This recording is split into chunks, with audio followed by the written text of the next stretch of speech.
I apologize to all the Jamaicans out there. This one is for you. No gal can see me and cause problem. Them a man clown, so me walk pon them.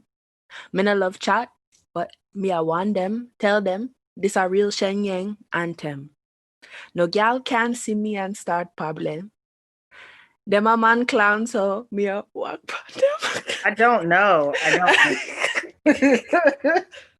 Wait. All right, I'm gonna sing the other part. Because I was practicing this morning. No fight gal over no man, me no idiot. If me a take your man, me a keep that. Them have to see me in a whisper Them have to see me on the street and pass and whisper to friend if I see that. I don't know. I was really Is trying this a song I would know? No, it was not a song you would know. I was gonna do a song by Papa Roach. I don't know if you know this one. I'll sing this one, but I thought this would be a little bit too depressing for Oh no. People would be like, is she okay? I'm gonna sing it though. I'm gonna sing it. Here we go. Ready? Cut my life into pieces. This is my last resort. Suffocation, no breathing. Don't give a fuck. I know the song. I don't know the name or who it is. I just know it. Okay, so the first song was Cheyenne Jeannine Anthem by Shensia. Oh. Mm-hmm. I know who she is. Yeah, I think you'll like that song. And then the second one is which I actually dedicate that song to my depression. It's called Last Resort by Papa Roach. My depression song is anything Brent Faiyaz. Oh. That's how I listen to when I'm depressed. Well, I think the reason why I say that's my depression song, it's like a FU to my depression, not a, because I was like actually reading it and he's like actually talking about suicide. And I was like, why was I singing this at 13, 14 years old? But I think it was like, it's just a great song in general with the musical instruments and everything else. But I didn't want to come out screaming, but I also wanted to try out my patois. Hopefully that was a good rendition. I don't know. When I listen back to the track, then I'll see if my patois was up to scale. But that is as Jamaican as I will get in terms of patois. My love for Jamaica lies with food. Yes. Yes. Let's see.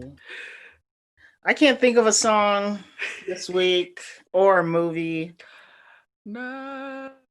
Now I'm trying to think, but honestly, I was thinking like maybe we should come with a theme song at some point, but I'm not musically gifted. Okay. I mean, it'll come. Yeah. I don't. I was trying to think of like a rap or something, and I was like, gather round in a circle, gather around, throw it back in the circle, gather around. Throw it back? Are we twerking? Yes. We gonna be twerking in the circle? Yes, this is a Black woman's space. You can pray, twerk, meditate, all of those things. I was trying to think, Okay. Still working on it though. I'm not a rapper, so I wouldn't. I'm gonna leave that to you. Oh yeah, I'm not a rapper either. Mm-hmm. But I think I was gonna be shady and like say who else is not a rapper, but I'm not gonna do that in case they're your fave. I'm not gonna do it. Oh, you could tell me later. That'll be bonus content. Yeah, subscribe to Patreon to hear Destiny's shady rapper. Oh yeah. Commentary. A lot of thoughts. Yikes. All right. Do you want to start the show? Yeah. Welcome back, family. Welcome back to the second episode. Welcome back to the second episode of Gather Round and Grow podcast. I am one of your co-hosts, Tamia, not the singer. Yes. And I'm Destiny, aka Des. No, Destiny's Child over here.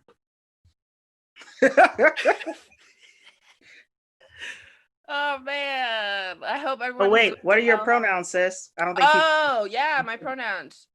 She, her, hers. Mm-hmm. Hers. My pronouns are also she, her, hers, just so y'all know. Excellent. Amen. I had a dream about church this morning. I thought I was in church singing on a choir. And then I met this cute guy and I was like, this must be a dream because that could never happen to me at church.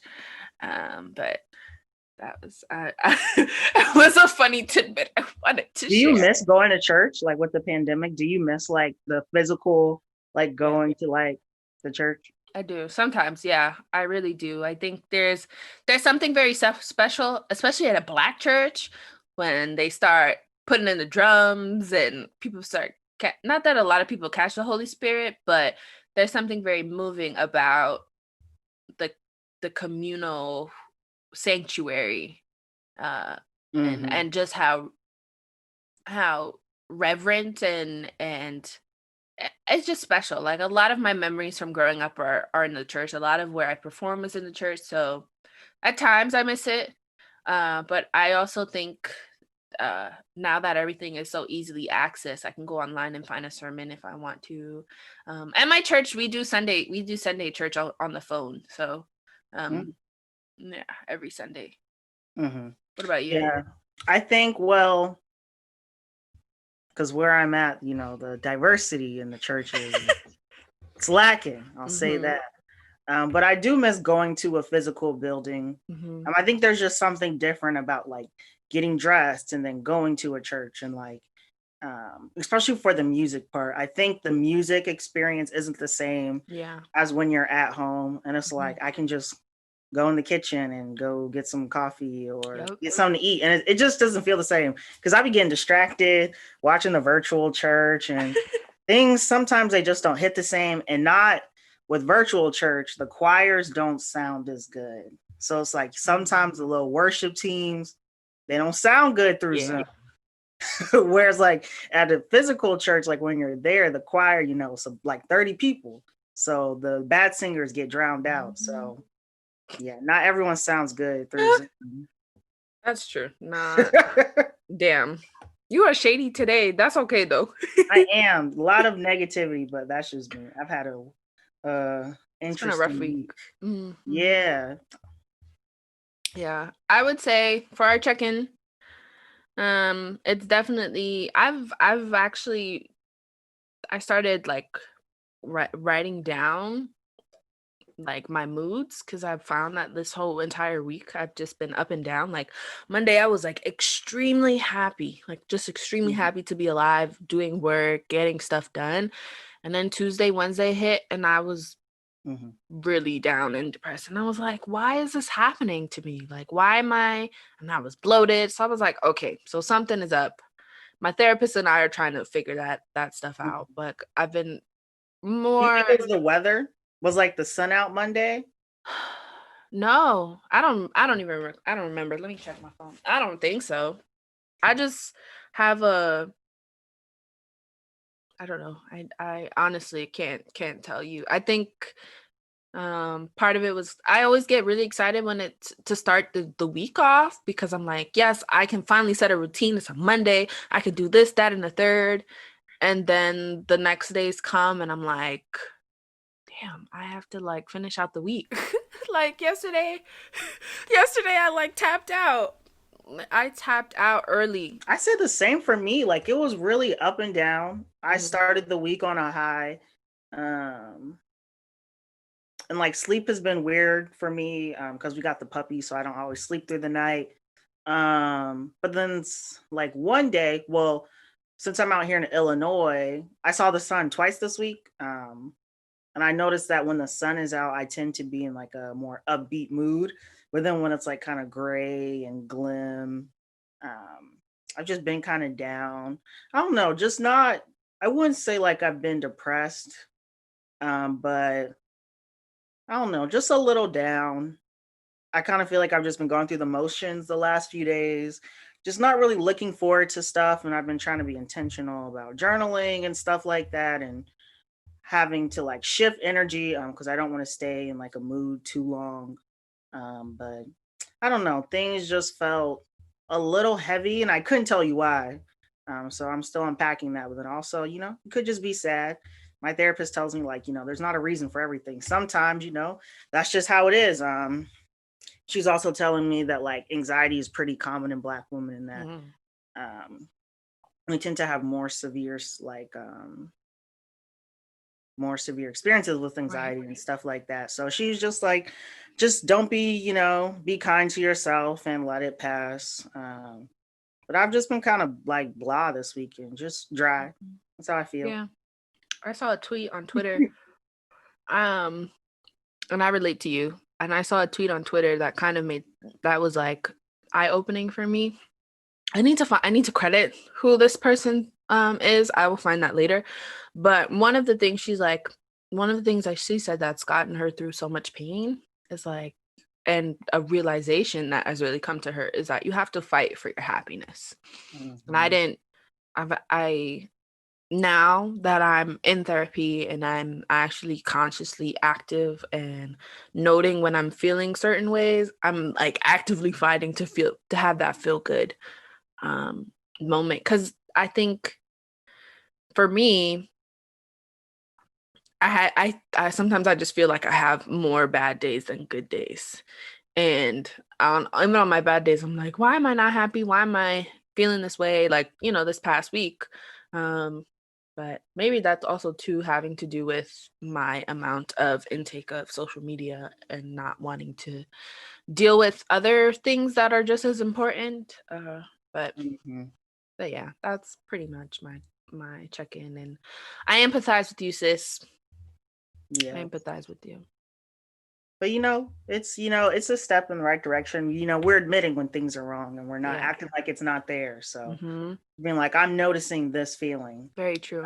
So I think that's good, talking about it and normalizing it. But I wanted to, because I realized we didn't do this in the first episode because we were trying to keep it light, and also people didn't know what was going to happen, come January 1st of 2021. But here we are. It's the 16th. As we're recording right now, 16th of January. Halfway through the month. I know. Crazy. But I just wanted to share with the audience, just so we can just be real transparent, to talk more about ourselves and our intent for this podcast and why we started it. So first of all, we hope that this will be a community. We want to foster communal spaces. This is a Black woman-centered space that also includes Black trans women. So don't get it twisted. We will not tolerate homophobia, transphobia, colorism, like none of that shit. If you hate Black women, you won't like this podcast. Get out. If you hate Black women, you will not like this podcast. If you do not want to hear women speak their minds and their experiences, you can leave. You can leave. This is not the podcast for you. Just putting that out there. And then also I wanted to say, to me, I wanted you to speak on like, what is your intent for this podcast? And, what do you want to get out of this? And, right. Yeah. So let's kind of just talk about that a little bit. Yeah. I think for me, I've always wanted to start a podcast, and I'm really happy that you approached me with this idea.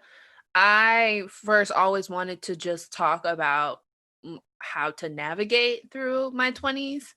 Especially like just after post-college, like I feel like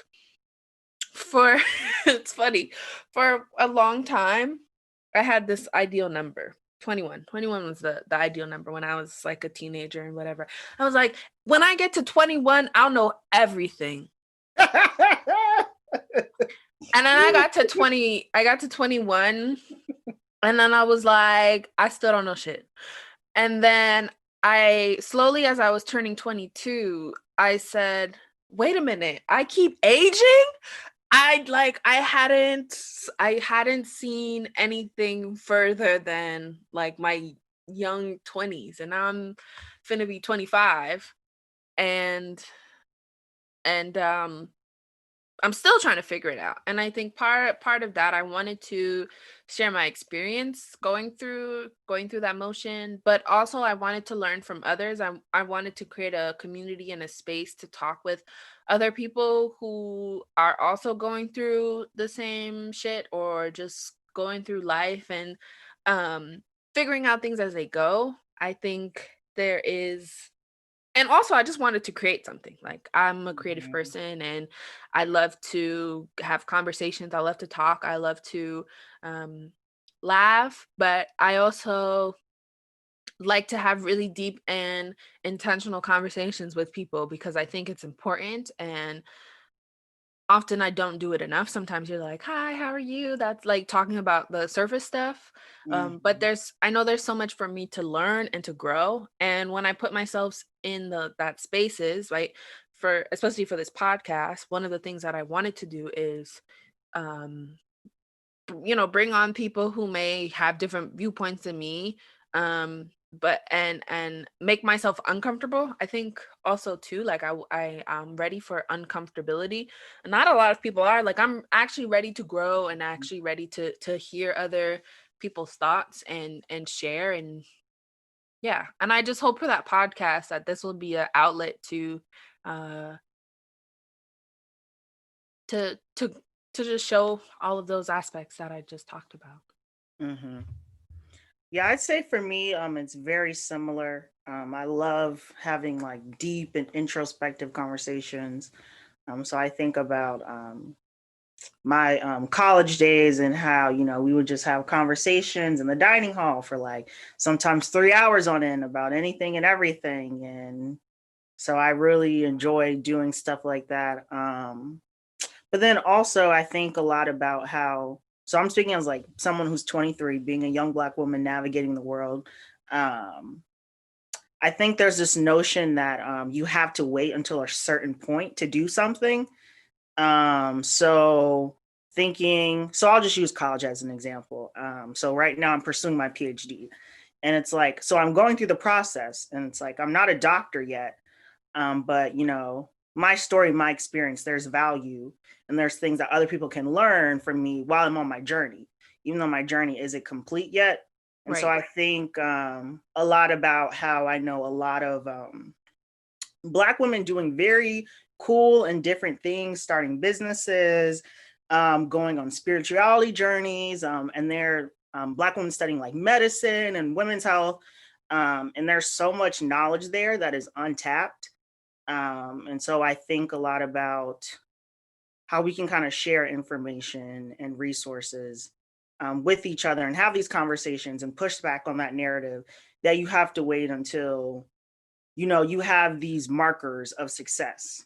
um so I hope to kind of, but I also do believe in you know being educated. I don't want to spread false information. We are not no Dr. Umar over here. No, like we we want people who are experts in their field and know what they're talking about, not just out here talking crazy. So Yep.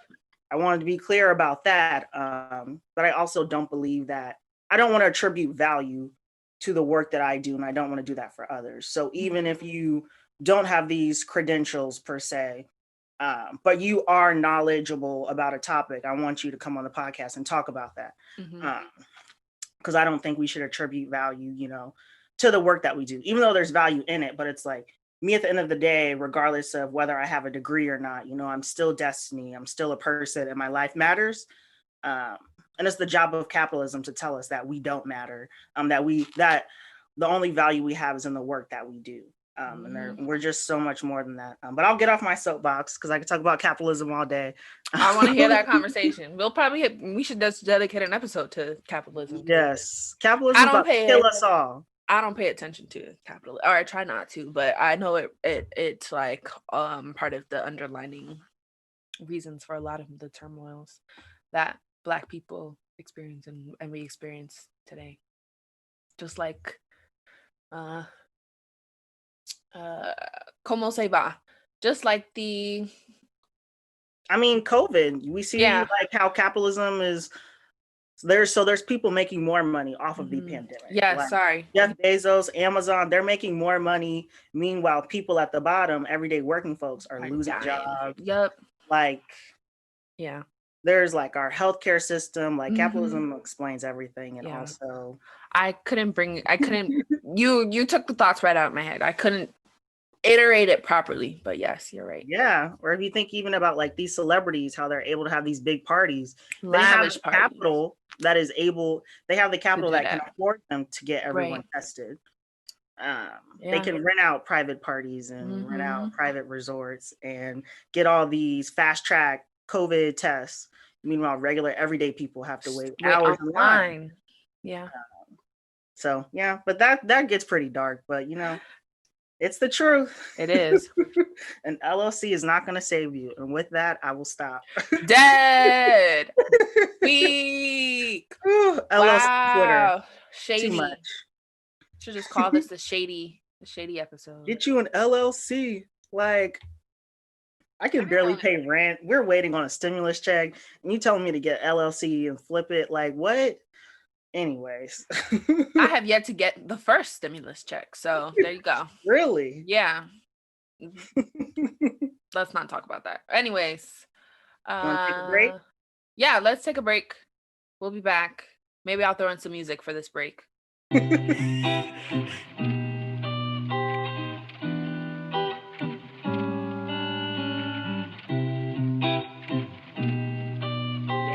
Go. We're on new recording 23.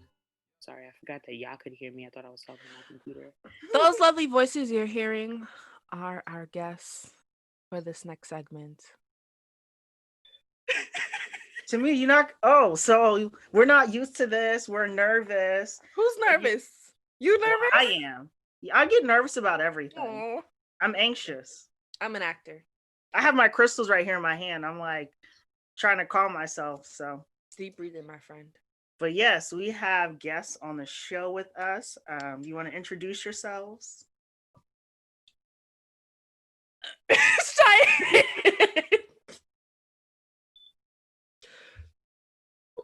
Who you are, where you're from. Jeannine, why? Cheyenne will go first. Why would I go first? She always does this. My name's Cheyenne. You know, I'm from Heavy on the Eyes. Good morning, good night, good afternoon. I'm happy to be here with my friends, Timmy and Destiny. I'm from Brooklyn, New York. You already know what it is. You already know what it is. Brooklyn, New York, Flatbush, stand up. You already know. I'm sorry. I don't know why I'm thinking that they can see what I'm doing, but I just realized. No, it's recording. It's all good. It's all good. The finger for me. So, Cheyenne, that's your intro. Okay, so I'm gonna make mine just as short. Wow, the shade. So we can play, Beyonce, that song.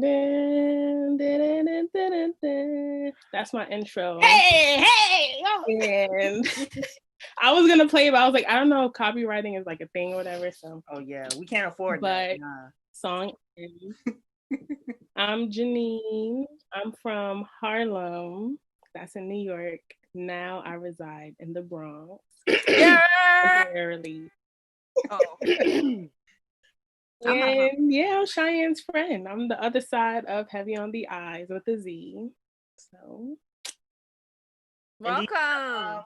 Welcome. Do you want to give us your pronouns and then tell us more about Heavy on the Eyes and who you are and the kind of content you do over there? Yeah, Jeannine will start this one. Fun fact, I don't really like to start stuff. I'm more like, okay, I could do the second, third, fourth leg of the race. But Cheyenne started, so now I'm in. So she and her are my pronouns. And Heavy on the Eyes came from, well, it was Cheyenne's idea to put something together, but the name itself, in short, really just came from a joke. Because Cheyenne wanted to name us Beautiful. And to me, it's just too cliche. Like, it's just, if I went around like, oh, are you a part of Beautiful? It's like, all right, not today. Like, but I was looking up synonyms and I saw Heavy on the Eye. No, I saw Easy on the Eyes. So I was like, oh, we should call Heavy on the Eyes because we're fat. And literally, Cheyenne loved it. So Yeah. Well, you didn't tell them that it was beautiful, as in full, like I'm full, like not just FUL, like FULL. You feel me? So you got to tell them that. All right. So pronounce beautiful with 2 L's. Beautiful. It's still beautiful. No, it's beautiful, and then it's beautiful. You feel me? That double L even turns to a Y in Spanish, and you know I'm bilingual, so you're not bilingual. I wouldn't even be able to. Like, stop. Like beautiful yo, like it wouldn't work. What? Nah. So Cheyenne, you could tell them, what was your reasoning behind, I guess, starting it, because you initiated the putting something together. Okay, yeah. So we were on the phone chatting it up as we always do. And our conversation just seemed to seamlessly just meld into other things. Like we could start talking about one thing and we just transition into this so much more. And I was like, I'd love to like bring people into this. Like this, I think that'd be fascinating. We should share it because I feel like other people are having similar conversations. If not, they want to. And, maybe they don't have necessarily a friend group or people nearest them to just investigate this stuff. It was in many ways wanting to share my friendship with Jeannine with the world, because she, it's just those insightful conversations are needed. And so just like gather on and grow, we begin to gather again. And I think that's another thing that Black girls do is we gather when to get help, to get medicine, whether that's emotional medicine, spiritual medicine. Just being seen and heard by someone else is just a beautiful thing. And so I definitely was like, yeah, I'd love to share this with the world. So let's do it. Aww. Well, yeah. That's the reason. Cheyenne, do you want to give us your pronouns real quick? Yes. My pronouns are she, hers, hers. All right. Thank you. And Tamia and I both go by she, her, hers. So the next segment, we're going to get into some mess. This is the shenanigans segment of the show. Oh, yeah. So this is where we talk about anything that's happening in the world, any foolishness. Just think Black Twitter. That's pretty much the vibe here. So first thing on the docket, piano scarf girl. Did you see? My name is the Elizabeth. Piano scarf? My name is Elizabeth. I should have. I'm from Knoxville, Tennessee. So if you didn't know, I mean, what was it? Was it last week? Or was it this week? I can't remember. Time doesn't make sense right now. I thought it was this week. Storm the Capitol. It's a revolution. Yes. When MAGA was at the Capitol and they was like rioting and tearing shit up and climbing through windows, doing parkour. Yes. Being belligerent. Someone fell off the wall. Rioting, yes. I saw all of that. But I didn't see okay, I guess you can tell us about the piano scarf girl. So there's this white woman and she's like, I think she's like tearing up or some shit. No, she's not tearing up. Then what is it? She looked distressed. There's this white woman in distress. When she was talking about it's a revolution, she's like, I'm Elizabeth and I'm from Knoxville, Tennessee. But the funny thing was she had on a piano scarf and Black Twitter was like, y'all about to storm some shit. It's a revolution. You're dressed for war and you put on a piano scarf. It was just funny. It was just white woman shenanigans. If you look closely, she has an onion in the towel that she's patting on her eyes. So she wasn't crying. I did hear about that. I did. Okay, so I heard of all the aftermath. I'm gonna share it with y'all because took a peek at it and y'all need to. She's like, my name is Elizabeth from Knoxville, Tennessee. Y'all gotta watch the one on YouTube where they have the church Black music behind it. Like, what happened to you, Elizabeth? This is crazy. I can't. Oh my gosh. No, what I took from those, I'm putting a link in the chat. All right, but what I took from those, whatever you want to call that mission they were trying to be on, I just couldn't get past going on an Amazon account, ordering a state-sized Confederate flag just to carry all the way there. That's just a lot of energy. I would have just did a pin if that was for me, but that was just a lot. They're not them. They're from the Confederacy. They're the oldest revolution in America. You know? I mean, the pole didn't even look like it could fit in a car. So But that's just a lot. They got the pickup trucks. First of all, you come on. You got to characterize the Confederacy. So I missed. They got the pickup.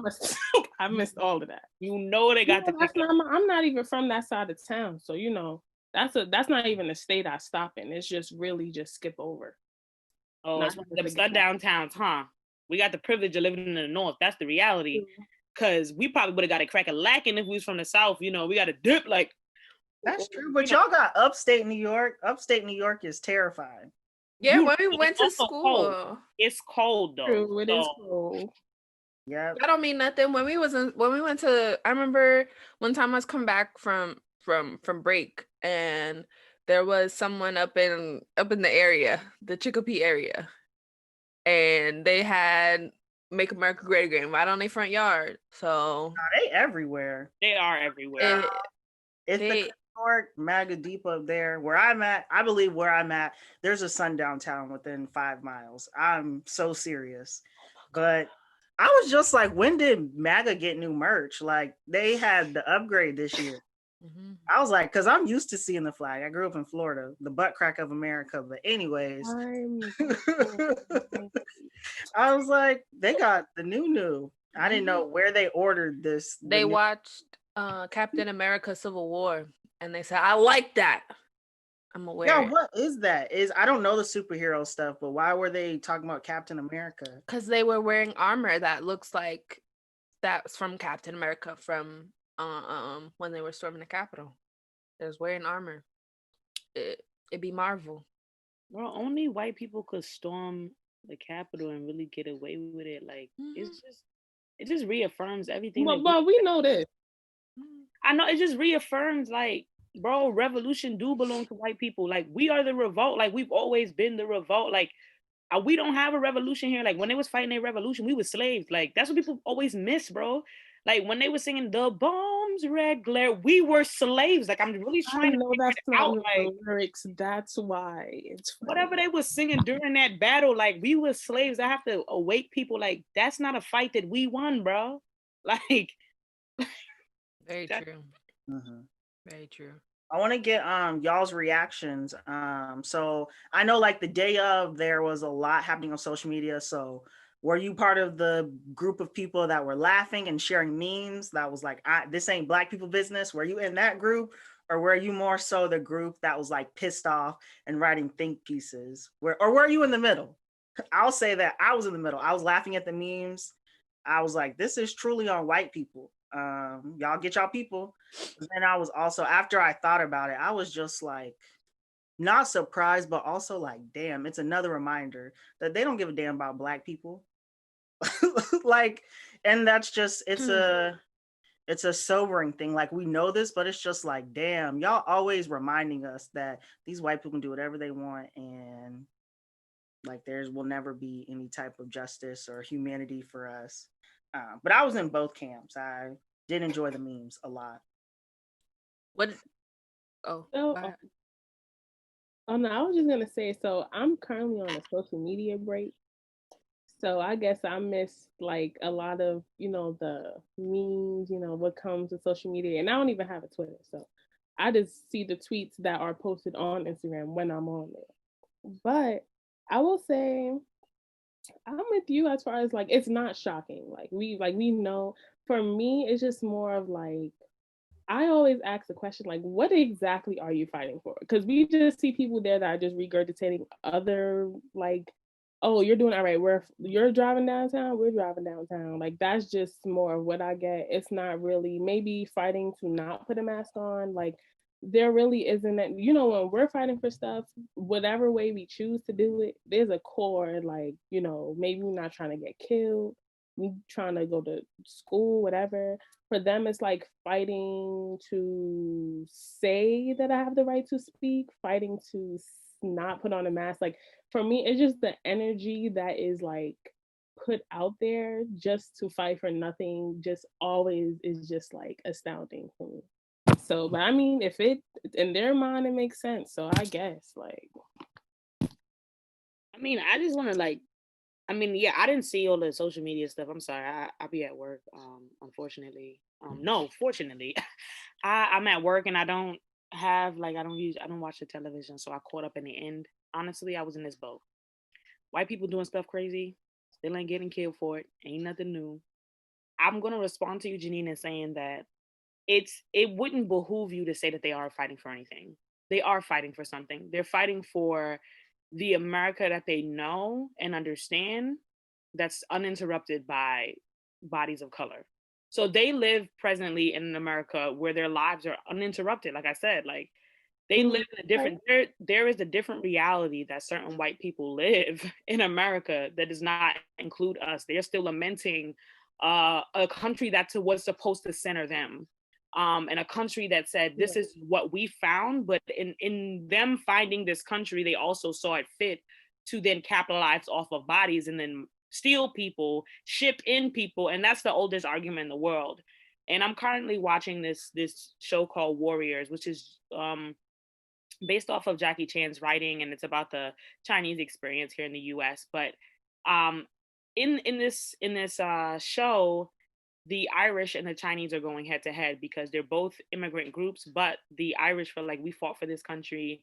We, again, this whiteness that they assume that they have. They're not the white people there. So there's a distinguishment.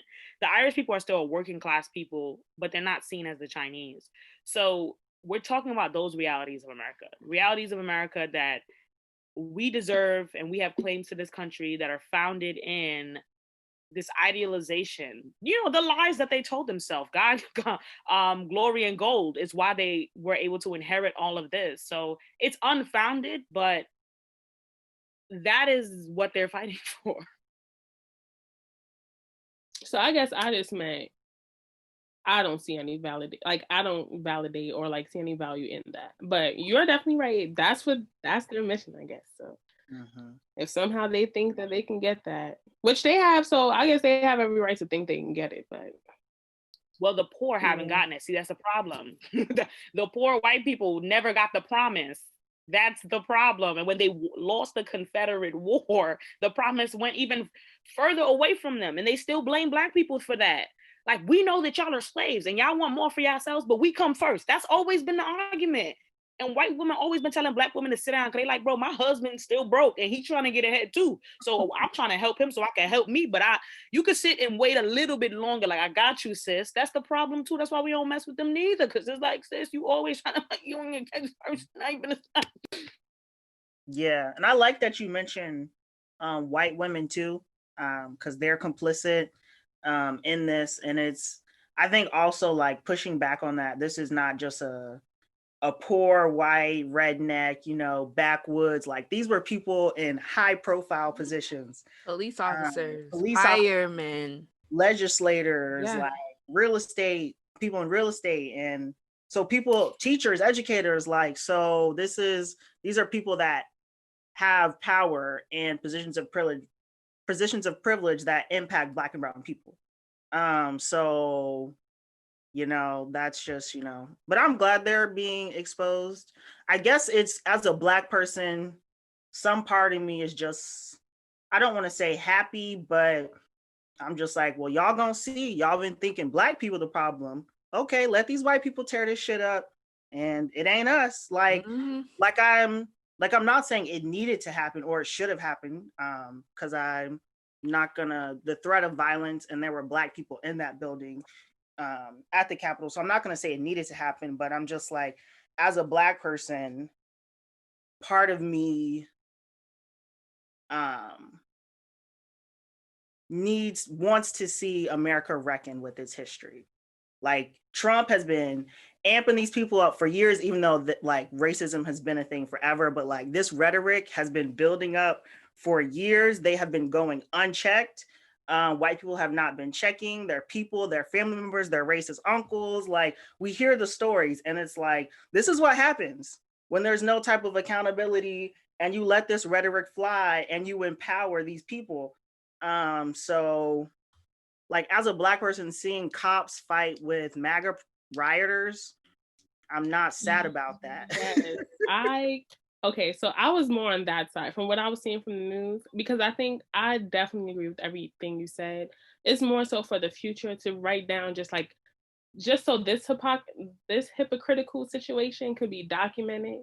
You know, we have all of our riots that they love to like have on Fox News and whatnot, but Fox News seems to sleep on this day because they was not trying to cover this.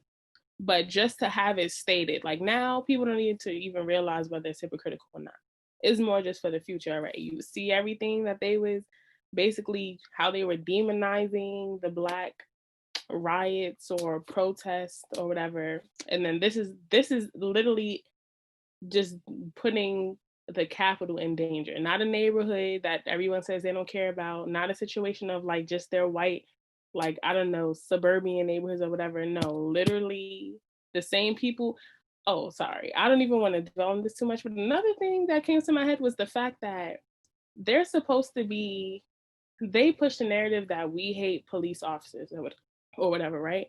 So for me, I was just happy to see that obviously they were trying to hurt police officers as well, not the ones who were letting them in, but literally just like, I don't know if y'all saw the Black guy running up the steps that was basically trying to guide them elsewhere or whatever.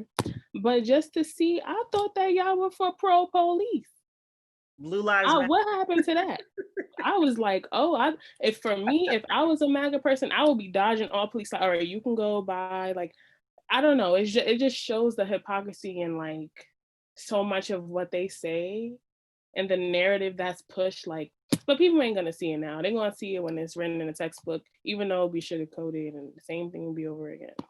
So, any other thoughts on this, or do we want to move on? I just want to put out there, I was on the laughing side. I was watching the news. Well, my parents were watching the news when this was happening, and they were like, "Oh my gosh, what happened?" I started laughing. Like, "Why are you laughing?" I was like, am I supposed to be shocked? Am I supposed to be like, "Oh my gosh, America, why?" Like, it was all a joke to me. It was all a joke to me. I wasn't on the side of like thinking about race, because I was like, I had already gotten there. I think one thing that I just found funny is this is not going to change. I think what also we don't realize the repercussions that this has on the international community, because it's not just America. So now any white passing person who actually does hate America, they could just walk up in the Capitol now. And when problem actually pops off, when shit actually pops off, it's going to be a big deal. So to me, it was just like, I'm just going to wait for America to burn and try to have my own little paradise somewhere where nobody can find me. And it is what it is. Well, we shall see. America to be continued. Season finale, January 20th. It's more like Lovecraft Country. That's what we should be calling America. Lovecraft Country Part 2.0. Next up in the shenanigans, so it was confirmed sometime this week, I guess, that Michael B. Jordan and Lori Harvey are together. On that, or maybe you don't care. I kind of don't care. I don't care, but I care. I thought Michael B. Jordan was gonna be my man. And then I saw a reel, I saw Instagram reel that was, I don't know if you ever seen the girl who does Logic and Brain. Logic's no, it was Heart. And I think it was like, my heart was like, oh, I thought he was always gonna be me. And then Logic says, girl, where were you ever in this category that you thought you would ever end up with Michael B. Jordan? And I was like, okay, drag me. But it's fine. I honestly don't care. I'm just here for Black women winning and doing whatever they want, hopping from as long, I'm always happy when someone leaves Future. Let's just put that out there. Childless. I'm the same way. Yes, that's childless. The only thing that was on my head. Future. Like, as far as when she was with Future, that's the only time anything really mattered to me. Only because of how he treated Sierra. I just don't know how somebody can follow that. I know you can forgive and all of that, but no. But yeah, I'm always happy to see Black love in some form in a healthy way. So I ain't care. I thought it was interesting the characterization of her saying that she's like, what did they call her? Like like a heart muncher. She was doing something, because she's been around the way. Um, I mean, I could care less because all the characterizations of her were just again hypocritical. There are many men who have done the same exact thing. So I raise my cup to Lori. Lori, do your thing. Find who you love, and Michael B, I hope you recover. I mean, to be honest, if she doesn't stay long with many people, I wonder why that is. I hope she's on course to finding that.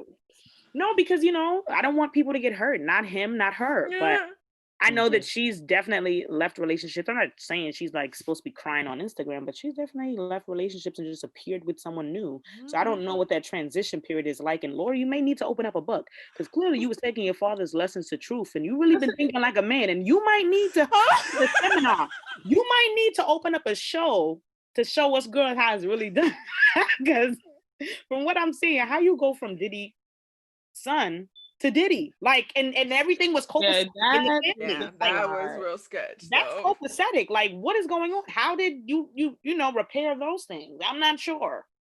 I advocate for therapy, not just a journal. Maybe she needs some like actual maybe intervention. We say this with love, Lord. We don't say this against you. We are for you. Do the thing. She just wants to date and she don't care about their feelings. Like, she may be one of those people that feelings aren't involved. But also, I don't care. I'm not putting up a Black love hashtag. I guess she got him to date a Black woman, so good. That's what I heard. Good for Lori Harvey, but she's also light skinned and I was gonna say also mixed, allegedly. Socially desirable, so she's able to have this kind of access. And we talk about her simply because she is light skinned, pretty, and rich, and able to date high profile men. So, I mean, good for her. All right. I want to talk about it. I enjoyed that rendition only because I'm always rooting for Black men and Black women and Black love, but also I can see the angst around that entire situation. I'm poor, so I don't be caring about these rich people. We don't talk about it, but that's accurate. Right. Go around the country, like. Yeah, let me tell you something. Poor people and what they think about love, and rich people, it's two different conversations we're having here, and I can't begin to understand or know the realities of what it's like to date as Lori. Same as Rihanna. Like, I don't know how Rihanna chooses the people she dates. She's been in the Princess. I know that's your girl. It's Rihanna. We need to yes, she says her name is, that's how she's, hi, my name is Rihanna. I forgot to say this in episode 1. She pronounces her name Rihanna. We are Caribbean people. We must speak properly.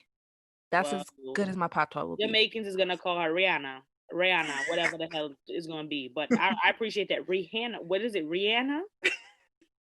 High profile people, like, I don't know how someone dated Janet Jackson. I don't know how she got in the bed with a prince and had a kid. Like, I don't know how this happens because you're rich. So I'm really trying to figure out, what is it like dating rich? I don't know. So I don't try to begin to know. I'm right with Destiny. I could care less who y'all dating, who y'all hurt, because at the end of the day, you could cry into a new $5,000 satin pillow with your sheets, and you can go on vacations and get a jet and run away. So wow.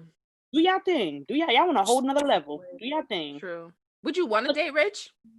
Ooh. Just a general question. I think the character of the person is what I prioritize, because that's what's going to, at the end of the day, affect my personhood. And if they happen to be rich. I think if money was enough, we'd all be married to white men and be bed concubines, because at the end of the day, we know that that's the ticket. Come on. All right, we think about babies and stuff like that. If we really was chasing money, you know where to find it. Okay.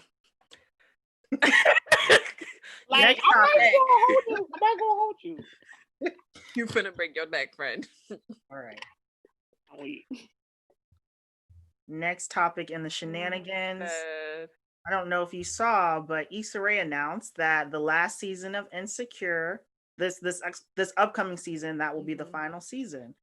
Do you guys watch Insecure? Thoughts on that? Are you happy that it's ending at season 5, or do you want it to keep going? Or That's some bullshit. That's what that is. Some bullshit. Anyway, sorry. I didn't mean to. Want to elaborate?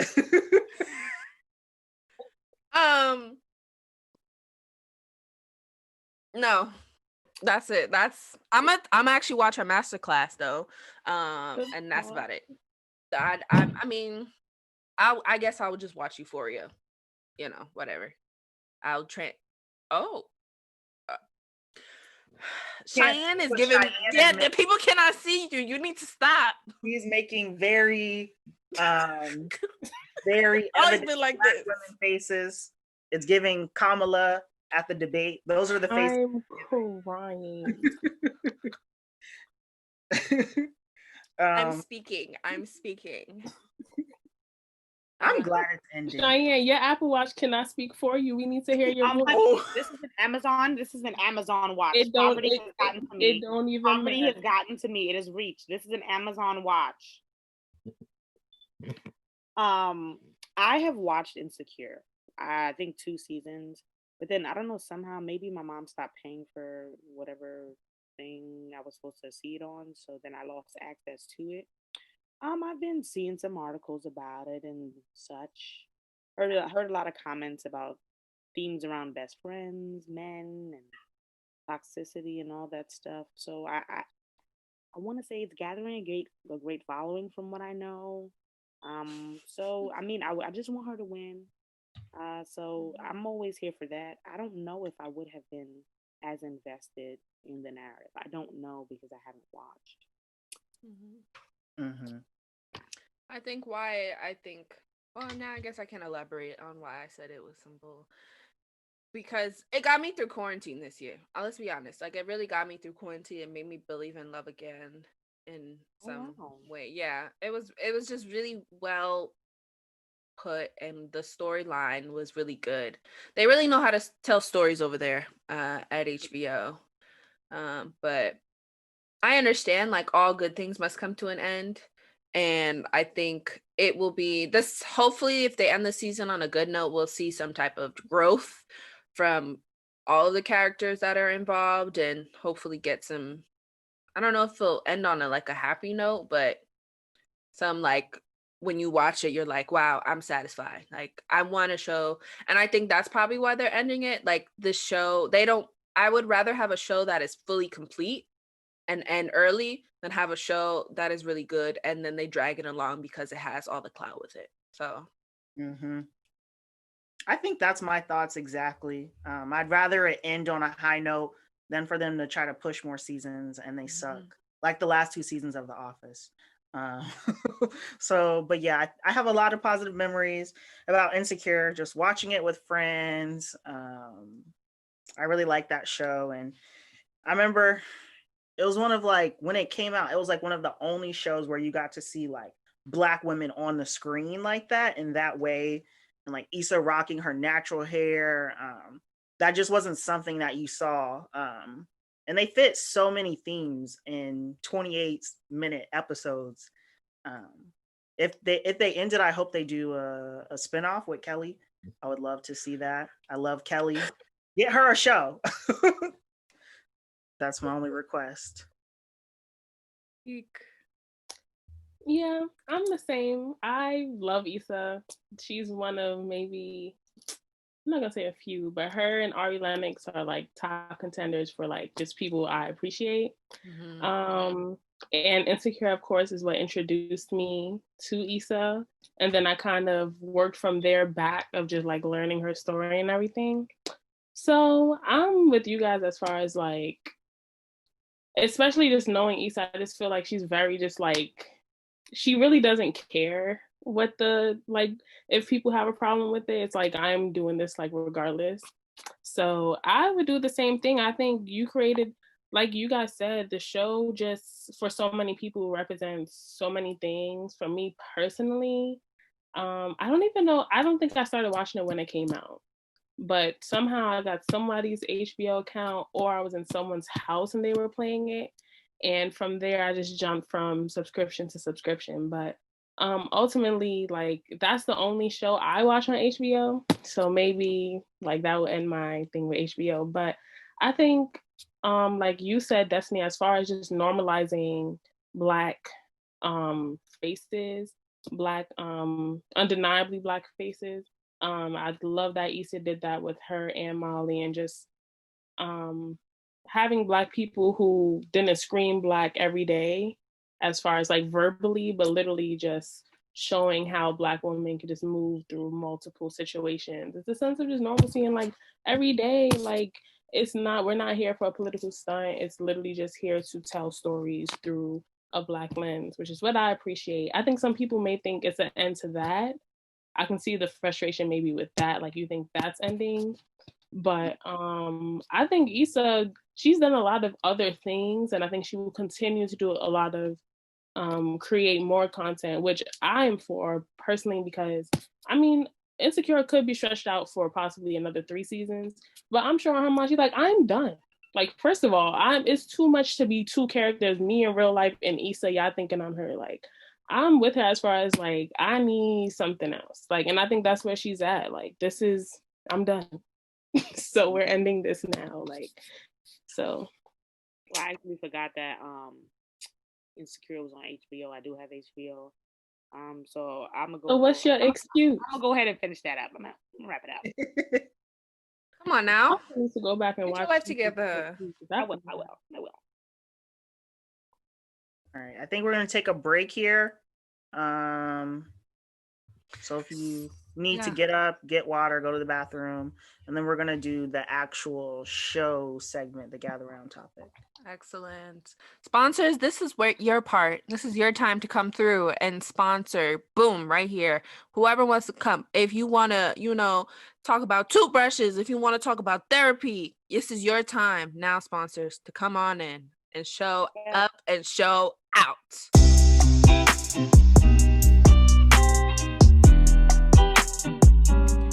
Welcome back, friends, family. We're going to talk about our next segment in the Gather Round and Grow. Yes, so the topic for this week is going to be who gets to participate in Black Girl Magic. And so just to credit where we got the inspiration for this topic, I want to credit Kimberly Foster of For Harriet. Her information will be in the show notes, but she has a YouTube page. She's very active on Instagram, and she does a lot of cool and informative interviews, and she holds a lot of collective spaces for Black women on a variety of different topics. So go check out Kimberly Foster and support her. But I want to just give some background information about the Black Girl Magic movement. So Cashawn Thompson is the founder of the Black Girl Magic movement. So there is some mixed... So Black Girls Are Magic and Black Girl Magic has been used and coined by very different people, but in social media spaces, Cashawn Thompson has been credited with using Black Girl Magic in that way. Because if you think about the way we use hashtags now, many people credit her with being the person to kind of get a digital hashtag movement of using Black Girl Magic, but it has been used in a variety of different instances in books and songs. But we are going to use Kimberly Foster's interview with Cashawn Thompson as a lens to analyze the Black Girl Magic movement, how it started and where it is today in 2021. So I just wanted to give that context before we get started. So Cashawn Thompson, she said that one day she just, I think it was Twitter. I wasn't back on social media like that. Yeah, it was Twitter. It was Twitter? Yeah. But she said she just started saying, I think she said Black Girls Are Magic. I think that's the phrasing she used. Okay, yes. Thanks.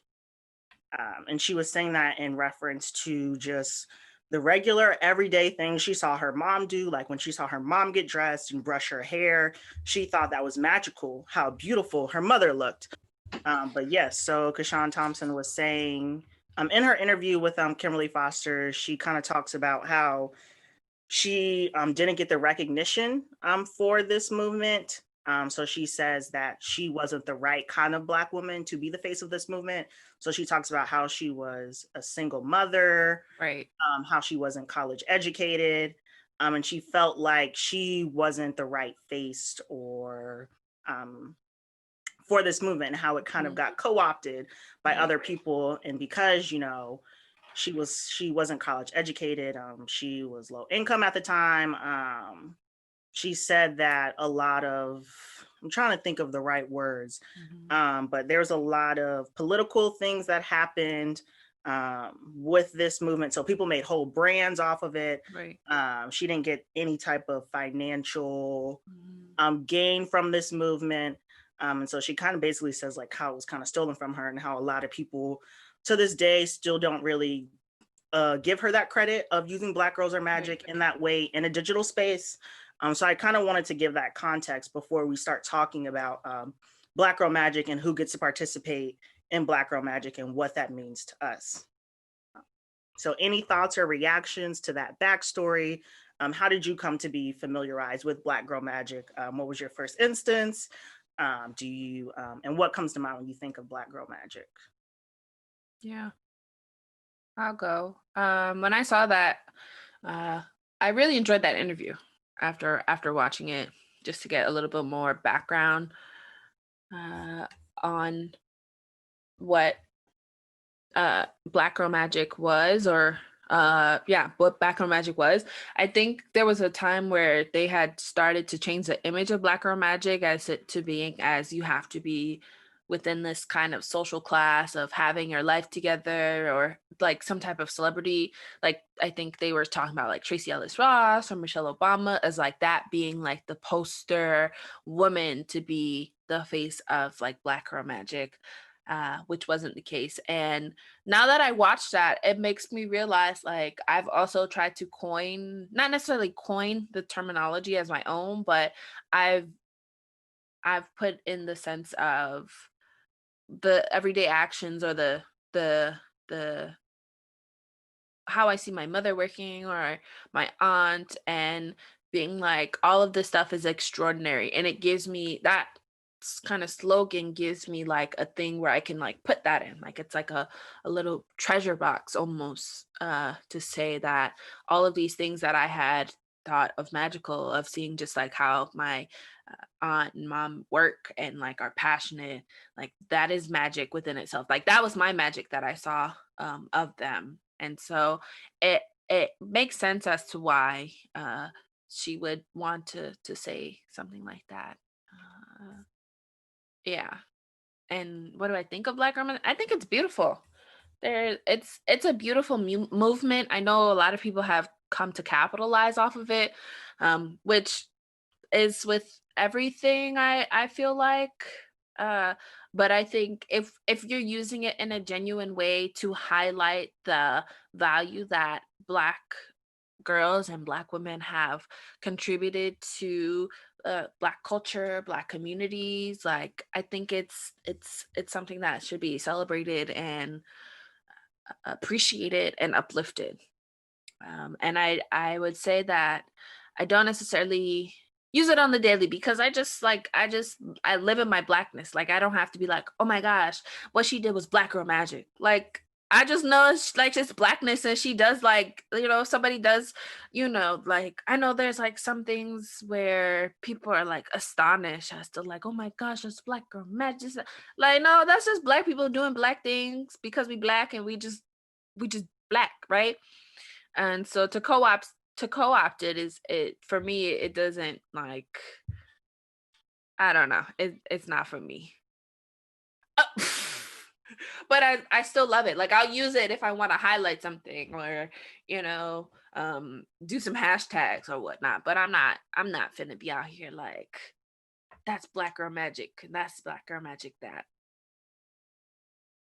I agree with everything that you said. I came from a standpoint like this. Black Girl Magic is a movement that was propelled, and it's a term that was coined. I think sis should get her coin because you created a slogan. And it, by all means, did garner support and merchandise and all of that. So you have claims to that, which is what I want to rectify. I also want to say, like, yes, of course, it's not new that movements are co-opted all the time. They've co-opted by Black men, especially. I say that in the context of like Black movements. So when we think about different cultural movements and stuff like that, there's this borderline that we walk for our movement to have meaning, but also to be minstreled. And so a lot of people have tried to co-opt Black girl magic as well, just like they co-opt and make caricatures out of our hair and so forth. So I want to recognize that, and I want to say that a lot of the movements that we start, especially Black women, they're so self-help that I don't know what might be garnered from highlighting the person who began it. Because if I think about Black Girl Magic as a movement, I'm like, this did amazing things for young girls, for identity, for just a burgeoning group of women who are coming up at this time to highlight them. So I want to appreciate that. And I want to thank Cashawn for doing that. And I want to actually, now that I've seen, like, to be seen, I think that's another thing that I have to recognize. I like that I can now know Cashawn Thompson as a name. I like that I can see her on YouTube and recognize her as a Black woman. She's beautiful. Her family is beautiful. And so that needs to be said. And also, there's another thing that comes along with movement making, which is a larger conversation. What does it mean to propel a movement? And who has claims to that? I wonder, right? So it's like, who has claims to Black Girl Magic? I don't know that there needs to be a claim. I think there has to be an identification of an origin, which is fine. But I don't know. I think everyone, all Black girls, should find claim in it. And I think that as far as socioeconomic status and stuff like that, all of that is comes into play when you think about who's going to be the face of a movement. If you think about the Me Too movement, they knew who started it. They knew the means in which they were going to use it for, and for the means to an end. I forget her name now, which is like showing up in my mind. The originator of the Me Too movement didn't fit what they needed to do. First of all, one, she was advocating for Black women who are invisible. That's the origins of the Me Too movement, who have been at the hands and abuse of many different mediums and people. I wouldn't say that's what the Me Too movement became. That's not what it became, right? So in explaining its origins, I think movements can get away from us. Just like she said, the Black girl magic that's being presented now, right, is so diverse in its core and who it names, whereas its origins and what it was founded in is honestly just celebrating what it means to survive, to be Black in the day to day, and acknowledging the little pieces of treasure chest that we hold, seeing our parents and so forth. Yeah, Tarana Burke. She couldn't be the face of that movement because, first of all, I don't know that she would have wanted to be attached to what the movement became. So that's another thing you got to talk about. So it's like a diverse conversation, but at its core, we acknowledge you, Cashawn, and we thank you for starting a movement that celebrates Black girls. And you deserve all the coin that comes with that, because the truth is people have garnered coin off of that statement. And so that's fact. But what it did for Black people, definitely will honor you and for spearheading that, for spearheading a time where we just need to highlight the people closest to us. So that's the ultimate facts.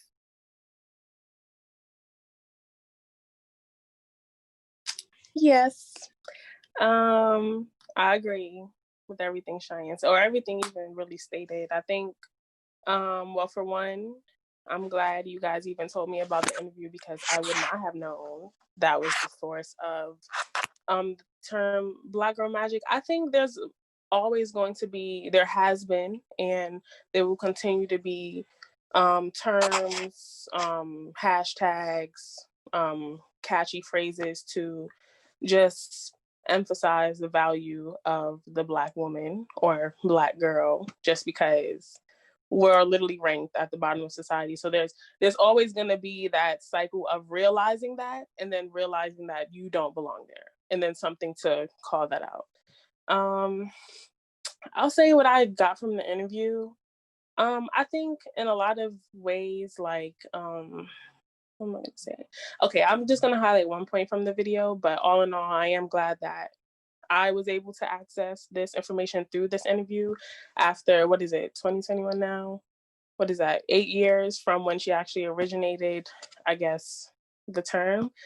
But her point in saying that the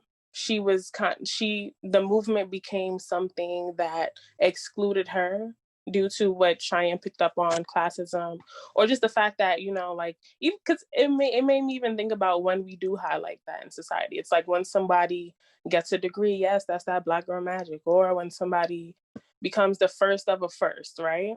And for her, she wasn't trying to like highlight someone who was a first of a first. She was just trying to highlight someone who was doing, like, being, the very being of being Black and a woman. Like, that's what she's signifying. And I think that's a problem that arises out of a movement being co-opted, right? Quotations around that, because it can sometimes, some people may create the narrative that she's not pushing forward, where it's like she's mad that she's not like at the forefront of it. Because I think she even points out like she's happy for where it went to, not even where it went to, but she wasn't on a mission to trademark it. She wasn't on a mission to profit from it. It was literally just, it's like when you say like, I'm just great. Oh, you great? Yeah, we all gonna like say you're great. Like, it's just more like just saying it and doing that, normalizing that. But I do think it's important to point out when someone is forgotten or like purposely ignored or purposely not cited, because that comes with like, there's intent behind not acknowledging her or someone like her and what she represents.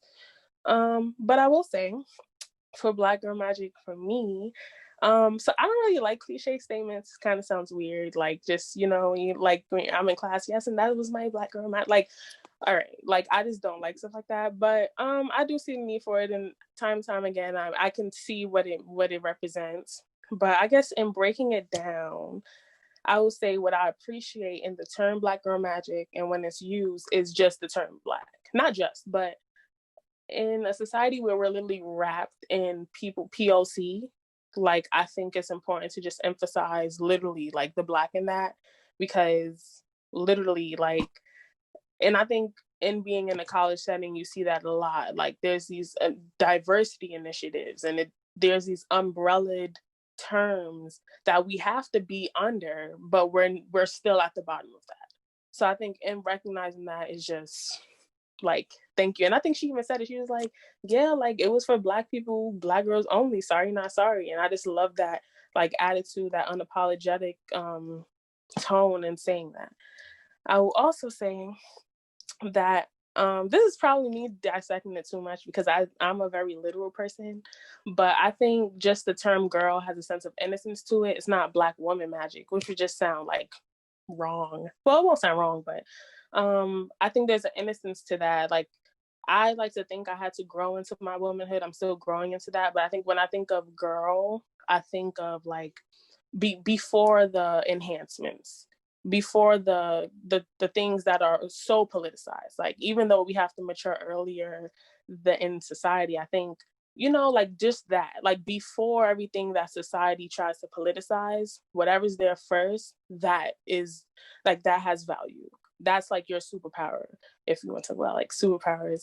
And I think also just Black girl magic is like the reminder, like in a society that's so infatuated with exoticness and other like just being mixed with some other flair. Like, I think if you're Hispanic, you have that fiery aspect of you. Maybe if you have some Indian descent, you have that, I don't know, like it's another aspect of culture to you that people are infatuated with when it comes to like your features. But I think Black girl magic is that reminder, like that's your I Carimbe. That's not even Spanish. Sorry, I can't even speak Spanish right now. I go back and forth. But like that, like that right is, now, huh? Oh. but that, like that is your exotic. Like that is your like that other thing that people try to say you need to be of value. Like that's eliminating the need for that. Like, it's just in simplistic terms, like you as a Black girl, you have the ability to do whatever superpower you want to insert in that. That's what you can do. So yeah, I think it's just normalizing what was normal for me, because I grew up in Harlem, all Black. Of course, you have different subcultures of that, but I think just normalizing that it's okay to be surrounded by that and to see that. Like, I think that's what the term means to me if I were to use it, or what it means to me without just saying Black girl magic. That's what I attribute to that. Like, Black people, Black girls who, like, just knowing you don't need anything else to do to be. Yeah. That was like, hoping. Thank you everyone for your thoughts and your insights. So I'm hearing a lot of different themes pop up, and I'm trying to decide where I want to take the direction of this conversation. But I'll just say, for me, thinking about Black girl magic, I think it's important, especially for young Black girls, to have a movement that is affirming for them. Because the world at every corner wants to tell Black women, you ain't shit, you ain't beautiful, we don't care about you. And when you are confident, they are constantly trying to break you down. People are trying to humble Black women. So I think having a movement. Cheyenne's going, oh. If y'all can see this, you know where you can see this though? On Patreon. Yes, go to the Patreon. You will see all the shade in the Patreon. You'll get this Black girl magic through the Patreon. But yeah, so I think about Black girl magic, how it is a movement centered on Black women, Black girls, in a positive light. And we don't really see that a lot. And how Black women and Black girls can affirm each other, say you're beautiful, you're smart, you're loved, you have a community, we care about you. So I think about me as a child, and just like there was so much self-hatred and internalized things. And I feel like this movement, like I would have needed this affirmation, this movement. So I think a lot about, like, you know, young Black girls, and how, like, trigger warning, just to say, like, we have young Black children committing suicide. And so I think about how movements like this are so affirming, because, you know, the world, society is not for us. And so it's important that we're intentional about loving on our young Black girls, especially. And so I know there are critiques of the movement and where it went. But I think the intent, as you guys were alluding to, was to spread love and positivity. And how Cashawn, in the interview with Kimberly Foster, she says, like, my intentions were pure. Like, I just did this because I saw it and I want to share love with other people. Like, I wasn't trying to make money off of this. And so I think it's also important for Black women and Black girls to have things that are affirming for each other. Because if we don't love each other, no one else will. We can't rely on society to do that. And so I think for the next part of this conversation, I think we've kind of touched on it. But yeah, so I want to say, so we're talking about Black girl magic and how this is a movement that is undeniably for Black women, for Black girls. And also, I don't know if we were talking about gender when the movement was started the way that we are now, but when I talk about Black women, I'm also including trans women. So just to be clear about that. But when we talk about movements and who is accepted and access and who is excluded, and how this was a movement that was undeniably for Black people, and how that makes people uncomfortable. And so we've seen, you know, people try to create renditions of Black girl magic, Bronx girl magic, J-Lo, like, what the hell is that? Trying to think of other movements started by, well, we talked about Me Too, founded by Tarana Burke, how that was co-opted by white women, well, rich white women. We think about Say Her Name, how that movement was co-opted into different movements. I just want to put out there, I know where this is kind of going off topic, but on topic. When the woman at the Capitol, we should have talked about this in shenanigans, but there was a woman at the Capitol who had died from gunshot wounds, and everybody on Twitter, white Twitter, were saying, say her name.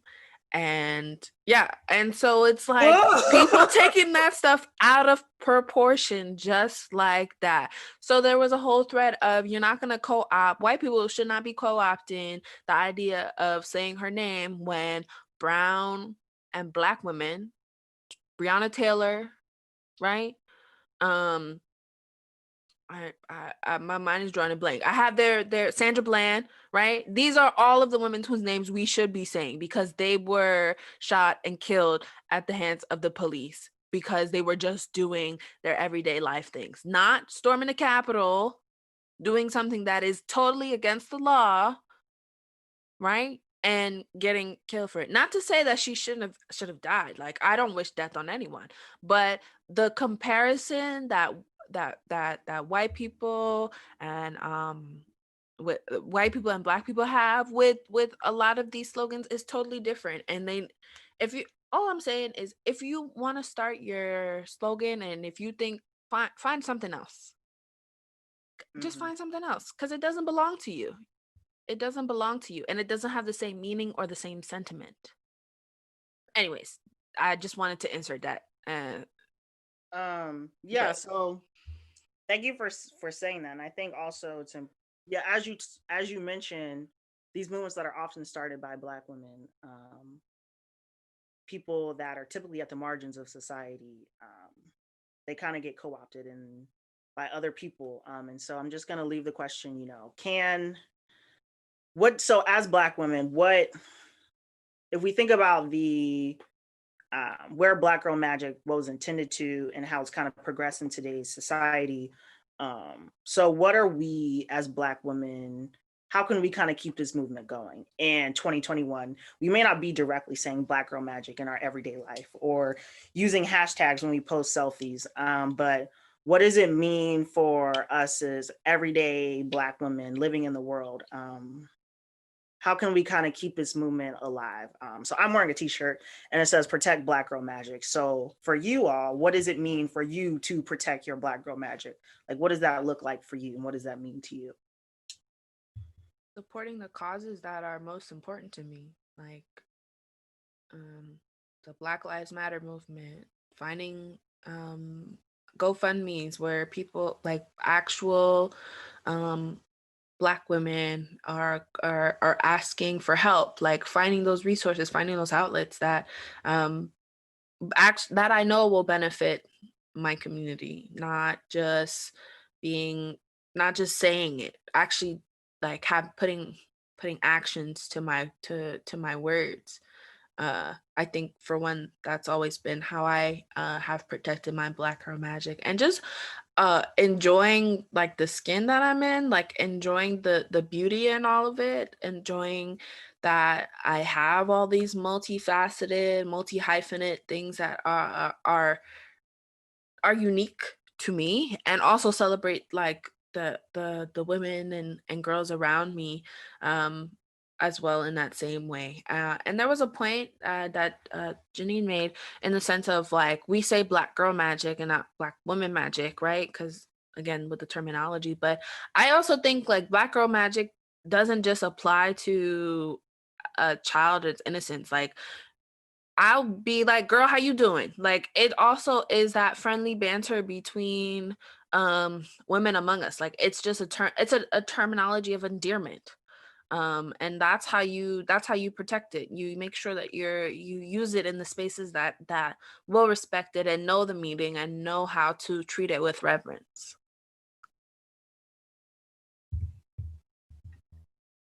I think for me,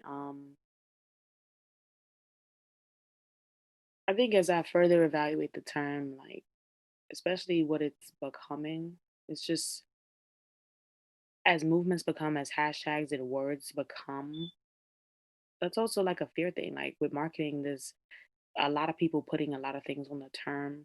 I think a lot of what it means for me to protect Black girls and not necessarily even the magic part, because I don't like the way that sometimes, at all the times, like Black women just need to be fantastical in their being, and we're not able to just be. So people who are doing those fantastical things are highlighted. I think it's just about appreciating all the multitudes of Blackness, and I think it's even doing the work within myself to sit there for it, honestly, because I think when I remove all the stuff that I pile onto myself, which is like my bachelor's degree and my job. And when all that floats away and I'm amongst my people, like I have to really sit with like, who are we, what is happening here? So it's just sitting in the joy of all of that, the rux of that. And I think being able to be again closer to the people at the margins is a place where you sit and you say, this is what this is for. The most vulnerable people here, protecting that, the most sacred group, because they're the most vulnerable, is important. Like your survival is important to me outside of my other stuff. It just honestly makes me very reflective just on just how invisible a lot of people are, especially the people on the margins. Um, I'm talking about like people in the hood, like the hood. Like I've been hanging out a lot in the hood this summer. Like I'm not gonna say I'm from the hood. Like I'm from Flatbush. That's a particular hood. But I went to the hood. Like I'm hanging out in the hood. And I have to understand that I must know and not only understand that those girls need to be protected. And it's a lot in that space. It's a lot. It's a different politic. It's a different world that I shouldn't sit there and critique, but I have to know that this is the reality, a reality that's not mine, but that's what that's for. That's what the Black Girl Magic is for, because y'all are surviving out here off of a lot of different things, and people have been just constructed a narrative around who you are. I think I did a lot of reflective work around that this summer, just having to be there and be present and what it meant. I won't prolong that because I think I'm still trying to figure out, how do I protect Black girls? I think it's the hardest question to ask, is how do we protect Black girls?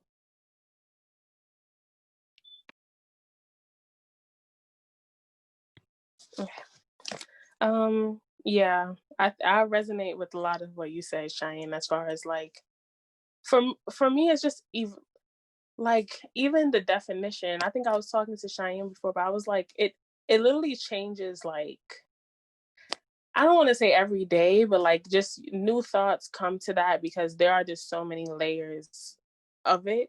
I think a big part of, as far as how I practice it, I think just okay, because I think the Black Girl Magic, or just what it's supposed to emphasize, is self-sourced, as far as like just, okay, the Black body, the Black woman, right? I just trace this back to Sarah Bartman, but like we are told through so many ways, either directly or visually, or just like unconsciously. I think I said that wrong, but that you don't have ownership over that, or that you don't matter. Sometimes it's literally like, we don't care what you have to say, or we don't believe you, or you don't have the right to fight for this, or like, just there's so many layers to discredit whatever you have done, or whatever, or to just emphasize that you don't deserve what you think you do. And I think a lot of that just also hinges on, or it relies on the fact that you don't have the right to say you have value. You have to get it from someone else. So you have to get it from white people. You have to get it from a Black man. You have to get it from a ASPA commercial. I don't know. Just somewhere else that's not you. You can't decide that for yourself. And so as far as practicing that, I think it's just the everyday reassuring that, like, for a Black woman to practice self-care, for a Black woman to know her self-worth, you have to acknowledge what you are. I think that's just like what it is. Like, and to me, I think you did point out that girl is not just, for youth, even though I think it's a bigger, it's so much, it means so much when a little girl is told when she's younger that, when you're teased for your hair, it still has value. You're the darkest one in the room, you still matter. Like all of these things, because throughout the world, even when that's challenged, like she at least can say, when I was younger, I was told this, so it has to be true. Like, opposed to if it comes later on, which it does for a lot of people.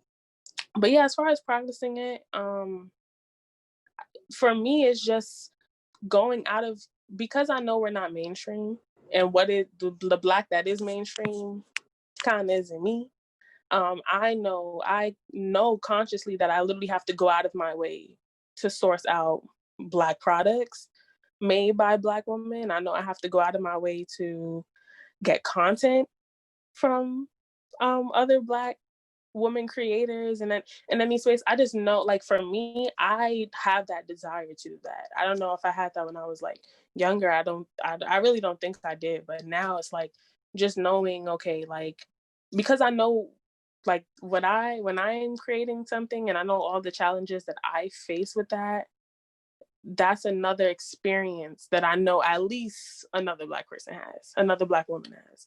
So just being able to relate with that community that's created with just that same challenge, no matter the culture or where it's derived from, I think just like knowing that and going out of my way to like pursue that or buy from that or source from that, which is still like hard or whatever, but I think it's something I find myself now like just wanting to do, like kind of wanting my Black utopia, even in a world that says that's not the case. I literally remember saying, I'm not gonna say saying, but oh, I'm not gonna go to Howard because it's all Black, and the real world isn't like that. It's kind of this, or you're going to college because, and you like are looking for that white friend, or just thinking there has to be something other than yourself to matter or to like hold weight. I think just tackling that and dismantling that illusion is a way that you're literally practicing quotation Black girl magic, or just Black value. I think it's just that, I don't know. This is me going on like a long-winded, like whatever, but in a way, that's just what it means to me. Like just knowing that it's okay for something to be only Black, and that doesn't mean that it's less than something that isn't that. It has challenges, of course, but like, I don't know, just dismantling that and being okay with what your norm is. My norm doesn't look like, I don't know, like, I don't know. But yeah, that's what it means. Thank you. So for me, I guess in my daily life, how do I protect Black girl magic? So I think one, it happens at the individual level and the collective level. So as you're saying, a lot of you are saying like your ecosystems of support and the Black women that you have directly in your circle and then that aren't directly in your circle. So I think a lot about my friends and how I can be supportive of them. I think about just a lot of different political and social issues that directly impact Black women. So I'm always trying to educate myself on those things. But at the individual level, I think more so, this is probably where I have more experience. So as someone who goes to therapy and manages anxiety and depression and has dealt with like self-hatred and self-limiting beliefs, I think part of Black girl magic to me is the self-affirmation. So one is collective affirmation, so affirming other Black women in your circles, but also affirming yourself. So affirming your value, your life, your humanity. Because I think as Black women, even though like, I don't want to be dark, but like the world doesn't care about us. So like you have to do that for yourself. You have to love on yourself and value yourself first. And I also think about Black girl magic, a piece of it being a creativity piece. So I think about the beauty, the creativity that comes from Black women, just even with like Black hair. That's just an example. Like Black girls getting their hair done, that shit is magical, whether it's braids, weave, cut, dye it, you got beads on it, like Black Leave hair. the baldies out. Don't leave the baldies, okay? Got a fade, you dye it the next day, get a design. Like it's so versatile. And so I think to me, Black girl magic at the individual level is when I feel the world pushing down on me, telling me to hate myself, I'm gonna push back on that. I was like, no, girl, you good. So that also includes like ignoring Eurocentric beauty standards. That's just me because I think a lot about those things. But I also think about like Black spaces and having Black joy. So I just wanted to say that. And then also, so I'm going to say this last statement, and then you can each respond or just kind of give a closing statement for this discussion. Because I know sometimes when I throw the question out there, it's hard to gather your thoughts in the moment. So if there's something you feel like you missed or you didn't articulate in the way you wanted to, I'm going to give you a chance to say that. But I want to pose this statement, and you can respond to it if you want to. But I think a lot about Blackness and how multifaceted it is. And I think a lot about people who are at the margins, people who are the most privileged and people who are the most marginalized in movements. And so I'm thinking about when using a declaration or making a statement of Black Girl Magic, I think if you are someone who is more privileged, I think there's a responsibility that you have when using these statements. I think there's a social understanding that you have to have, and then also a responsibility. So what do I mean by that? So I'm thinking about within Black Girl Magic, so you have Black women who are unambiguous. So like me, you look at me, you know that I'm a Black girl. I wouldn't say that I'm dark skinned, but when you look at me, you know that Destiny is a Black girl. So you have non-ambiguous Black women, you have multiracial Black women, you have white passing people who identify as Black women. And so you're thinking about people who are more privileged in this movement. So that could be higher socioeconomic status, that could be able-bodied people, that could be people who are socially desirable. And so we know what that means, light skin. We talk about desirability, and you think about people who are, do you have something to say, Cheyenne? I was just going to say skinny people. Yes. Or curvaceous in the slim waist, So if you think about people who are typically to be at the margins of these movements, who aren't the poster child for these movements, that doesn't include fat Black women, that doesn't include dark-skinned Black women. Typically you don't see disabled in that low social class. There's so many different layers to this. And so I want to say, pose this statement, and you can respond to it if you want to. Should people who are more privileged in these movements, what is the responsibility that they have? Or should they even be like making a declaration of Black Girl Magic when they occupy privileged spaces in this hierarchy? I don't know if I'm wording it right, but I think you have to have an understanding of the space that you take up in these movements. And if you're going to make a declaration like Black Girl Magic, you need to understand your identities and how they exist and the mobility that you have because of your identities. Does that make sense, or should I? Okay. It does make sense. I don't know that there is an answer. So this goes back to what I was talking about when I talk about the term being coined. If the person who coined the term is not able to say, this is what I mean, this is how it's defined, then again, it can run away from you. And what that means is that many people are going to use this term, and only when you voice, well, this is how it's intended, do we know, oh, well, your movement has been co-opted by a lot of people who don't look like you. So I guess that's the part to me where I'm at. I'm just like, well, I don't know that we've done enough defining to make it a subset group. And I don't know that every movement is for everybody. I don't know that. And I don't want to say that, because the whole point of a particular movement, I assume, is to highlight a particular situation. So I feel like if it moves from its definition, it's already been co-opted. It's already been redefined, which is why once it's brought out to the masses, people can take and pull from it and create new subsequent groups. Like, this is our version of Black Girl Magic. I don't know that alternative girls were supposed to be represented. I don't know that Cashawn said, this is for every Black girl. This is for all Black girls, beyond identity, beyond ambiguity. I don't know that she said that. So I don't know. Yeah, thank you for that. So yeah, maybe you just scratch that question. I think that could probably be a topic on another episode. Don't scratch the question. No, it's gonna stay in the show, but I'm Yeah. I'm saying that you don't have to directly respond to that. I think it's a question just to put out. Yeah, in the I don't think abyss. it's directly related, maybe not to Black Girl Magic, but it's a conversation, a larger conversation. Right. Maybe not just, maybe I'm more so thinking about representation or something else, but maybe this conversation is not directly related to the Black Girl Magic movement because context matters. So, but any closing thoughts on Black Girl Magic? I'll start with you, Tamia.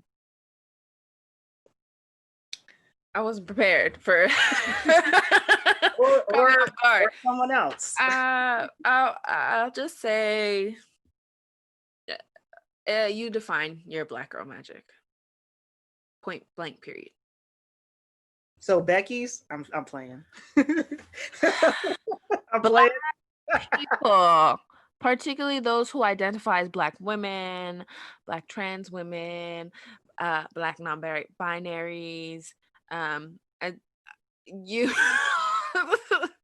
It's how you, I guess for me, how I define my Black Girl Magic is by the things that I buy, the people who I support, the creativity that I do, and the work that I contribute to my community.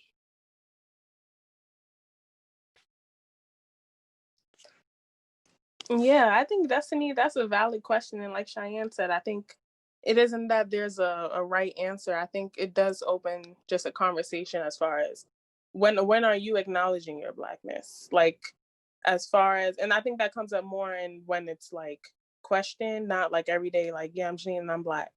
But because it's obvious for me too. But I think that's a conversation that just speaks to Blackness, and since we're evolving to be more, I guess, racially ambiguous as people mix more and everything, I think that's why a lot like that question also comes up.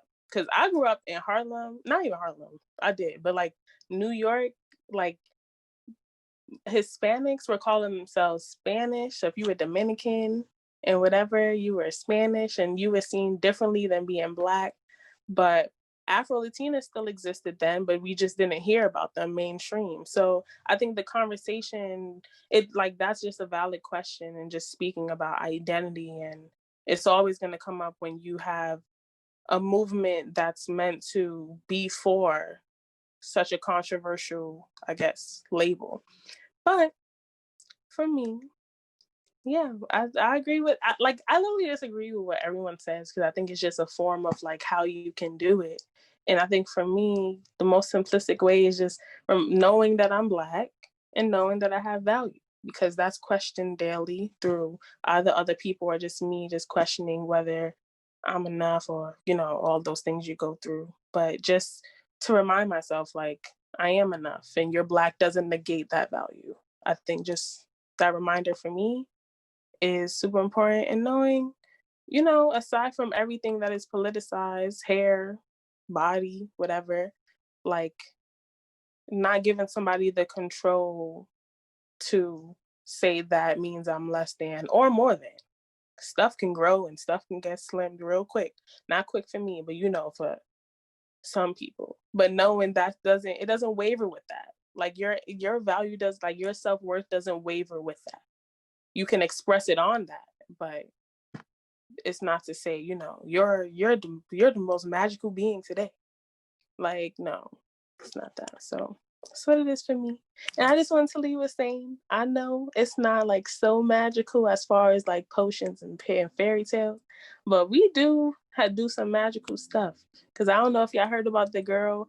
I've actually done this in some ways too, but she recorded it. She went on the plane with the fro, I think, and then came off with box braids. And people were shocked. That's something that only we can do. That's your power. So, yeah. Just not belittling or like just valuing the little things that you do, because it's a lot when it's put on somebody who's not you. So knowing that it has value on you also. That's crazy. She was on the plane. She had to keep her hands up. She did the box braids herself. Yes, girl. Yeah. She got the arms of steel, because what mirror was she using too? Like to make the parts. She said she pre-partied. I'm not even gonna lie. I think she pre-partied them. But still.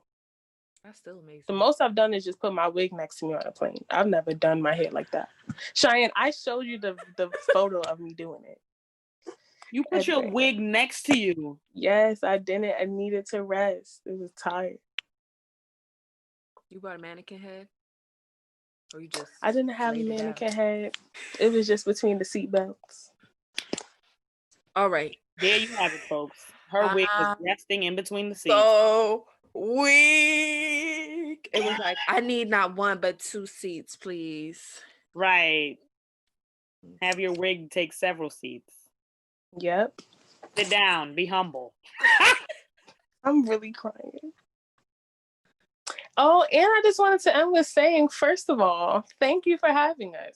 This is our first, little thing outside of our thing, and I just appreciate like what you guys are doing, because I think that in itself is a form of I told you I don't really like saying cliche stuff, but that's a form of Black girl magic in itself, and like the not having hesitation to reach out to other Black women, because this world literally tells you like we can't get along, it's just drama when it's with us, all of these things, and it's like you literally live a life that says that that's not true. By you having just one Black friend, that's already just enough to let you know that's not the case. So I appreciate you for having us. Like, this was nice. Yeah. I appreciate it. I'm famous. It's the I'm famous for me. We appreciate y'all hopping on here and sharing the tea and sharing all the good gems, dropping good gems, and this was amazing. This is just amazing collaboration that we could have pulled off. I can't wait for everyone else to hear it, or they'll hear it now because they'll be listening. It's a weird duality thing. That's my physics. Yeah, but you go. No, I was just gonna say, thank you for joining us. I think are we going to? No, are we closing? We can edit. I think we're closing, but we're not closing. I don't know. Let's go ahead and close it. I feel like right. Because we have the self-care, but I feel like this is a long episode. Yeah. So yeah. So I mean, we could do a quick self-care to wrap it up. One thing, one self-care. Don't have to be too long. If you all want to share. So this is our last segment of the Gather Round podcast. We didn't take a break this time because we want to wrap it up real quick. I'll go first with my self-care accountability. I've been playing Animal. Wait, hold on. Sorry to interrupt, Tamia. So I don't know if you remember your accountability from the first episode. Yes. Yeah. You wanted to do one self-care thing for yourself a day. So I'm bringing that to you, that question. How's that been going? I'm like Cheyenne in their first episode of Heavy on the Eyes, where she's laughing like the what's his Jeannine, I was about to say that. So I will say this. I have done yoga 4 times this week and 2 times last week. So yes and no. But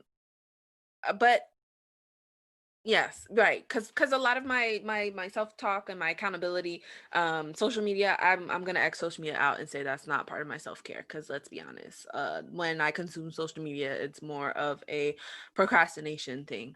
So I haven't been doing it every day, but I've been trying to, even if it's like I've done yoga for like 10 minutes. Yesterday I did it for 30 because I was like, it's 12 o'clock, but I'm still gonna do it because I sit for work. I sit all the time and I have a lot of back pain.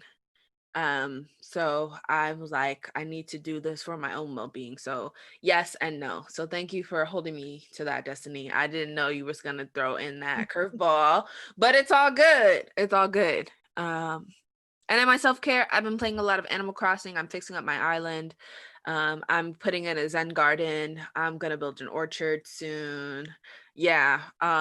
You should visit if you have Animal Crossing. Maybe I'll put my no, actually I won't do that. If you wanna visit my island, send me a DM or don't send me a DM at all. Yeah. Wait, this is not a real island? Yeah. I'll show you real quickly. My island. That is not. Yes, Oh, it it's a is. game, Cheyenne. Yeah, clearly. It's an island. Look at my look at my I have no interest in visiting that virtual island. Oh wait, I gotta turn the sound down. I thought you were. I don't want copyright issues. Can y'all see? There we go. Is that a PS4? No, this is my Switch. Bro, you Here need we to go. That is obviously not a PS4. Stay with it. Wait, what's the name of the thing that came This is- after the Game Boy? This is my Nintendo Switch. Okay, Wait. that's what I meant. Sorry. Yeah, so listen. oh, I gotta catch this balloon. But Wow, yes. I thought she was literally making this like in her home. I was like, I want to visit. I want to come. No, yeah, it is in my home. What are you talking about? But yeah, this has been my self-care. I'm right now gonna shoot a present from the sky. I got a present from the sky. So that's what I've done. I'm like I said, it's been really helpful in being for me to be creative because I've sometimes when I'm creative, usually it's more extensive work like painting or writing, and this is more of just like a chill thing where I can just go in and create something that is actually virtual and like I just enjoy it. Yeah. Our guest, do you want to do your self-care? And I'll end the segment. So Cheyenne, any self-care or what have you been doing? Oh, I'm sorry. Or if you haven't, what do you want to do to I need to implement do self-care? a little. I need to do more prep for these videos because y'all seen the little screen. Well, nobody's seeing these that screen, so I gotta just take this I'll back. edit it out. I'll put your beautiful face over that that screen if you don't want to, if you didn't want people to see that. That's all good. That's like my job stuff. But okay, so self-care.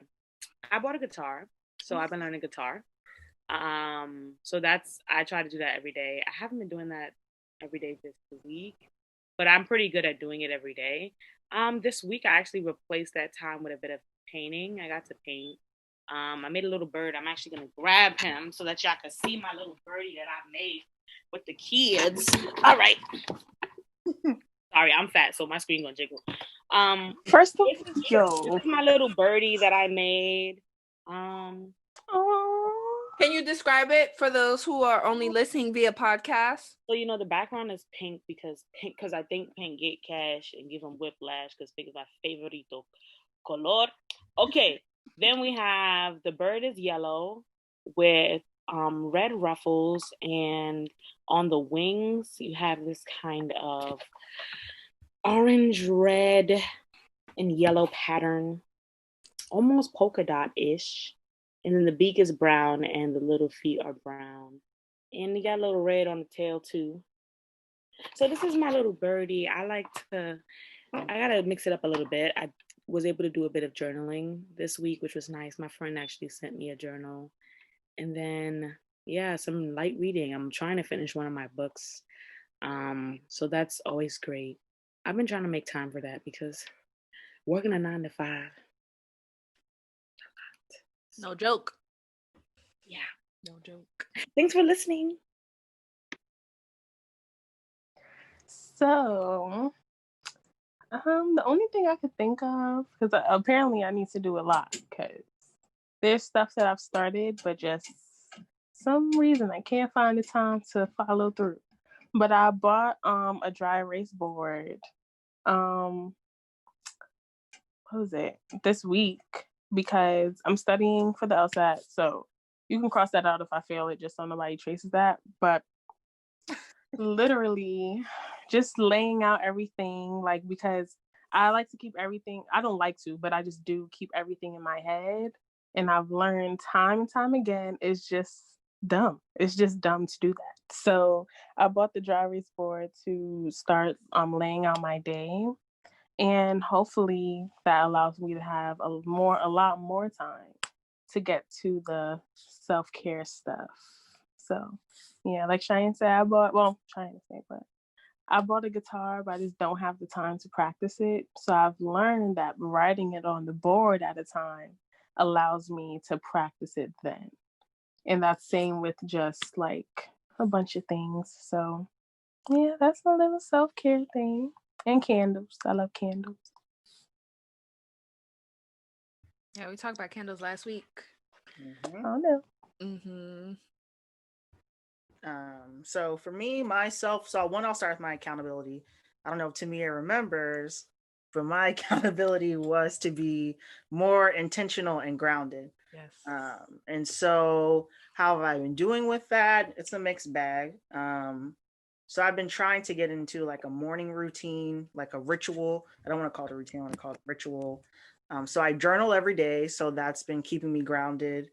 Trying to notice my thoughts and think about, the things that I do throughout my day and what is the purpose behind them. So if I'm scrolling social media, I'm asking myself, like, why are you on social media right now? Are you procrastinating, or are you just curious to see like, who's on, and maybe like some selfies, and I don't know, see my friends, because that's how I interact with a lot of people these days, is through watching their stories, or laughing at memes, because I like memes. But yeah, so I think I've been trying my best to be intentional and to stay grounded. So learning more about crystals, reading about them. So that's kind of been my accountability piece, self-care. I'll just share one thing for self-care. So interrupting negative thoughts and negative thinking patterns. I love talking about these kinds of things, but earlier this week I had like a little spell of like body hate and body dysmorphia, and I was talking really reckless to my body, and like I shut that shit down so quick after like 2 hours of just like ruminating and like dissecting my body and everything wrong with it. I was like, no, like it is systems that want you to hate your body. It is profitable for you to hate your body. And I was like, nah, cut this shit out. So that is my self-care. Interrupt negative thoughts. Don't ruminate on them. So that's my self-care. Amen. Praise the Lord. Praise the Lord. I do that all the time too. So don't feel we're all in this together. Like, sometimes you look in the mirror and you're like, and then I was like, wait a minute. Is it not yesterday that you told yourself you was a bad bitch? And I said, wait, you're right. I'm sorry. People pay for that. People pay for that butt and them titties. Yes. And them curves. Because I got curves. I catch myself. We all got curves. Let me stop. Just me. We all can do. You know what I'm saying? Yeah. So I'm proud of you. You know what's funny? Can I say something real quick? Yeah. So not only do I do that like every day, I be looking at me like, damn, did you just gain like 5 pounds? Like, what happened? I'd be like, I'm all right. I'm good. I don't gotta worry about it. And it really be the predatory black men that will kick your butt. And bro, I'm sorry. When I was on the train, I'm minding my business and all that. And this guy just like came on the train and he was like, you're thick, you're nice, I'm thick, Mr. Cheyenne through the mask? Yes, like he was really all up on me, and I really, I went my way because I'm like, don't talk to me. But I mean, aside from being like, oh my gosh, invasion of space and privacy going my way, hopefully he don't follow me or whatever. I was like, I needed to hear that low key. I was like, thank you, sir. No, you guys just so appreciate listen, you are the woman that men be fueling. They're like, see, she said it was fine, so I don't understand why you don't like my cat calling this. He don't need to know that. But like low-key, I needed to hear that. I came home, I'm like, you know what somebody did to me today? And I was like, I need a reminder. I am a thick, I'm a thick joint. You feel me? So he's seen that. What I got from this conversation is I need to stop running by mirrors. Because apparently that's what I do. Mm-hmm. Yeah. They say, when you look at yourself, that's the eyes to your soul. So, yeah, it got real deep. Sorry. That's another thought for another day. Yeah. I had a whole existential crisis in undergrad, so not talk about that. This was great. Thanks for having, why am I saying thanks for having us? Thank you so much for taking the time out to sit down with us and have this conversation, joining our shenanigans. Where can people reach you? Where can they find you? Do you have a website, social handles? It'll be in the So- show notes. Yeah, I yeah. also want to give them a, you know, if they're listening. Yeah. So our Instagram is HeavyOnTheEyez with a Z on eyes. Cheyenne can give her Instagram. My Instagram, when it's back up, is persona. I think it's 2 A's and 7 underscores because I don't know who else would do anyway. But yeah, that would be my handle when it's back up. So you can find me. YouTube, your YouTube page. Oh, and the YouTube page is HeavyOnTheEyez as well with the Z on eyes. Excellent. And you can find us, right? At gatherroundgrow.com, IG and Twitter, gatherroundgrow.com. Sign up for our Patreon. We are in the process of setting up a page. If you don't want to subscribe to our Patreon, you can donate. We'll have the details in our description box. But we want to thank you all for joining with us for another successful episode. And let's gather around and grow, family. Bye. Yeah.